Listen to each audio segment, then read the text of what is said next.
All right, let's dive straight into our first bit of Italian grammar. We're going to start with something really fundamental, something you use in every language. How to say that something is there, that it exists.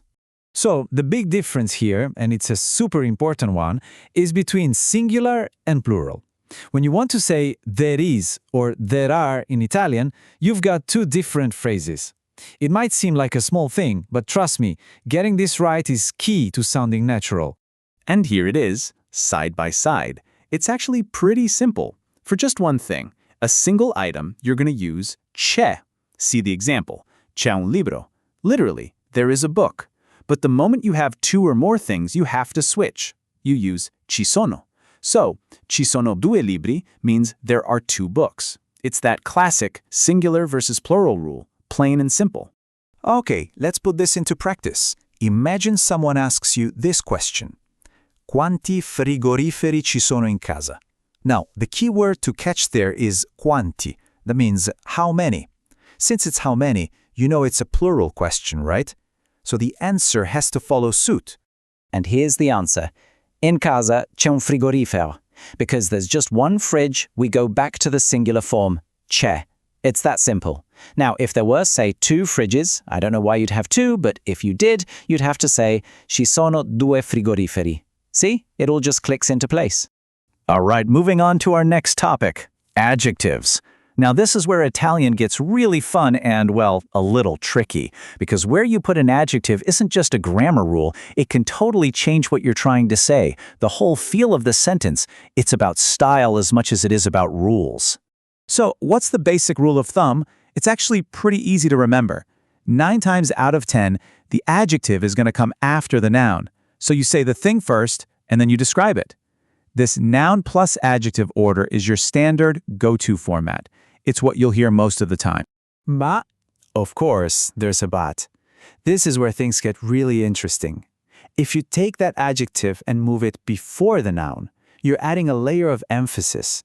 So, un caffè buono, that's just a good coffee. It does the job. But if you say un buon caffè, now you're saying it's a really good coffee, something special. It's like you're putting a little exclamation point on the word good. Okay, so we've seen how position can add emphasis. Now, let's take it a step further. For some adjectives, changing the position doesn't just add emphasis, it completely flips the meaning. This is, honestly, one of the coolest and most subtle parts of speaking Italian well. questo è un classico esempio.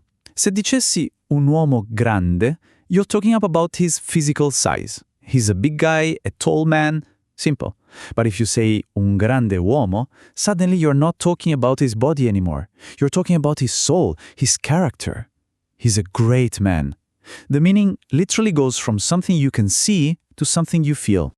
Here's another one that really trips people up. Un amico vecchio. That means your friend is old, in age, an elderly friend. But un vecchio amico, that's totally different. That's a friend you've known for a long, long time. An old friend in the sense of a long-standing friendship. Your vecchio amico could be 25 years old, but if you met in kindergarten, he's still a vecchio amico. And one more fantastic example with the word new. Una macchina nuova means a brand spanking new car. 0 miles, fresh off the factory floor. But if you say una nuova macchina, it just means it's your newest car. It's new to you. You could have just bought a 15-year-old car, but it's still your nuova macchina. Okay, so we've been talking about the flexibility and the cool nuances, but now it's time for some hard and fast rules. These are the non-negotiables. In these cases, the adjective always, and I really mean always, has to come after the noun. No exceptions. So what are these rules? Well, here are the main categories to lock in. Adjectives for nationality, like russo, always go after. Same for shape, like rotondo, for a round table. And material, like cartacea, a paper copy. And here's a great little pro tip. If the adjective is just a really long word, way longer than the noun itself, think interessant. It's a safe bet it's going to go after the noun. Okay, let's tackle a classic problem area for pretty much everyone learning Italian. It's the difference between these 3 little words, bello, carino, and simpatico. They all seem to mean nice or good in some way, but oh boy, they are not interchangeable. Let's just break this down. Bello, that's your powerhouse word for looks. It means beautiful or handsome. It's strong. Carino is a bit softer, a bit lighter. It's more like cute or pretty, or just nice looking. But now we get to the most important one, simpatico. You have to get this right. Simpatico has zero, absolutely nothing, to do with how someone looks. It's all about personality. It means they're nice, they're funny, they're likable.